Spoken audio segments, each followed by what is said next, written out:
जैसे कि अभी भी आपने देखा कि हमारे देश के किसान, हमारे देश के अन्नदाता एक बार दोबारा से मुद्दतों के बाद उन्हीं के चेहरे पर दोबारा खुशी की लहर आ चुकी है। और इस खुशी का, इस जश्न का केवल और केवल एक ही कारण है, जो मैं आशा करता हूं आप सब उस कारण से वाकिफ होंगे। मैं आपको, पूरे देश को ये बताने आया हूं कि हमने 3 कृषि कानूनों को वापस लेने का, रिपील करने का निर्णय लिया है। नमस्कार मेरे दोस्तों, मैं राघव अरोड़ा आप सभी का स्वागत करता हूं आप ही के YouTube चैनल राघव अरोड़ा पर। आज की चर्चा में जो हमारा टॉपिक होने वाला है, जिसको आप सारे ही बड़ी अच्छी तरीके से जानते हैं, जिसके चलते चलते हमारे देश में लगभग काफ़ी ज़्यादा महीनों से एक बहुत ही लंबा प्रोटेस्ट चल रहा था।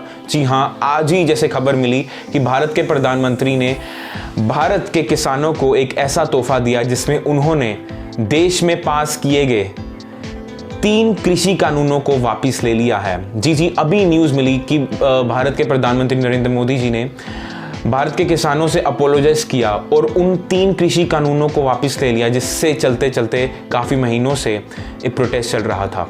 जैसे आज ही सुबह हमारे देश के प्रधानमंत्री नरेंद्र मोदी जी ने देशवासियों को संबोधित करते हुए आज का जो सुनहरा दिन, श्री गुरु नानक देव जी का जन्मदिन, गुरुपूरब वाले दिन, प्रधानमंत्री नरेंद्र मोदी जी ने देशवासियों को कहा कि वो पंजाब के, भारत के किसानों से अपोलोजाइज करते हैं और इन 3 कृषि कानूनों को वापस लेने का डिसीजन लेते हैं।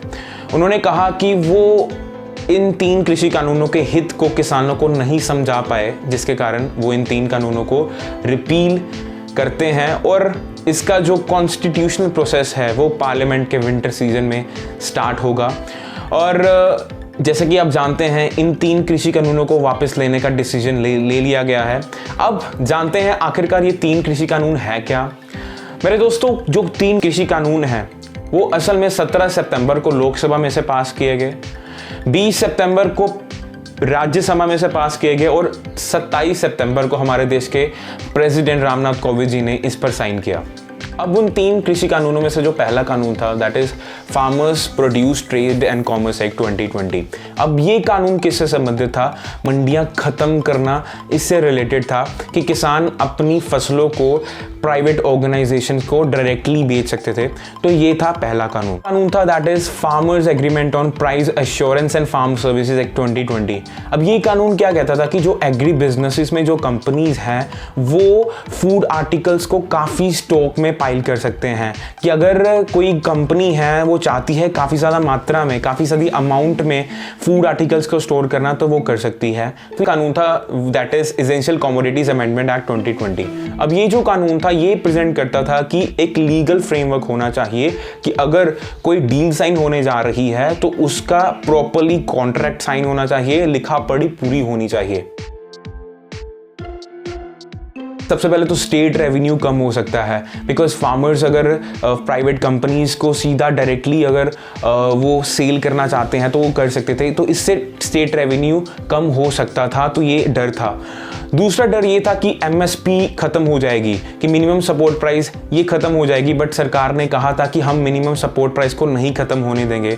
तीसरा ये डर था कि जो मिडल मैन थे, जो बीच में जो डील करवाते थे, जो मिडल मैन थे, वो खत्म हो सकते हैं, उनको काफ़ी इफेक्ट हो सकता था। फोर्थ ये डर था कि जो किसान थे, जैसे ही कहा कि वो प्राइवेट कंपनी से सीधा डील कर सकते हैं, तो उनके साथ बार्गेनिंग करने में किसानों को ये डर था कि उनके साथ बार्गेनिंग कैसे करें। तो ये कुछ डर किसानों को थे, जिसके कारण काफ़ी समय से, लंबे समय से आंदोलन चलता आ रहा है। और फाइनली हमारे देश की सरकार ने किसानों की बात मानी और इन 3 कानूनों को रिपील कर लिया। अगर कोई पूछे कि ऐसा कौन सा आर्टिकल है हमारे कॉन्स्टिट्यूशन का जिसके बिहाफ पे सरकार इन कानूनों को रिपील करने की सोच रही है, तो आपका जवाब होगा article 245 of our Indian constitution, कि जो हमें, हमारी सरकार को, पार्लियामेंट को ये अधिकार देता है कि वो कानून को रिपील कर सकते हैं। So answer is